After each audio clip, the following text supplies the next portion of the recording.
Hello mga karisan, tignan nyo yung nawasa. Nagulat na lang ako dahil bakit ang dumi. Ganito yung itsura niya guys. Oh. Na ano na lang ako, naliligo ako. Bigla na lang nagganon yung kulay yung tubig. Hindi ko mawari kung bakit nagkaganito. Tignan nyo mga karisan yung tubig. Lagyan natin yung lagyan ng tubig. Makikita nyo yung magiging kulay nitong tubig. Tingnan nyo, magugulat kayo. Sa inyo ba, ganito ba yung kulay yung inyong nawasa na lumalabas? Ayan guys. Tingnan nyo, ang dumi. Bakit kayo nagkaganito yung ano lang tubig ng kanya? Nawasa. Ayan o. Kung napapansin nyo, nangingitim na siya o. Hindi ko alam kung bakit nagkaganito. Ayan. Ito yung gripo.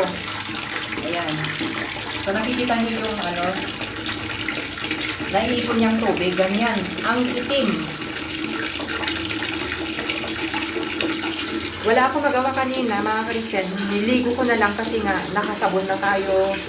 Ayan, nakalagay na ng sabon. Kaya tiniis ko na lang kung ganyan yung itsura yung tubig. Pero tignan niyo naman, oh. Ang itim, bakit kaya? Madumi ang nawasa. Ano kaya nangyari? Mayroon bang ano?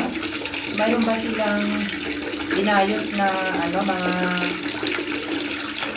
post? Ayan. Ayan yung ano, gripo. Pero pag na ano na dyan sa balde, ganyan ang magiging kulay. Hindi ko alam ito kung kalawang ba ito or ano. Oh, ayun oh. Grabe. Ngayon lang, for the first time nangyari ito, nagtataka ako bakit ganyan. Kung maglaba tayo ng ano, ng puti, wala na. Wala na mangyayari itong ano natin. Itong lalaban natin. Ayan oh, oh. Ang itim parang suka. Ayan oh, bakit ganito guys? Ayan oh. Tignan nyo yung nangyari oh, ayan oh. Sa inyo guys, ganyan ba yung ano nyo, nawasan nyo? Bakit dito ganyan na oh?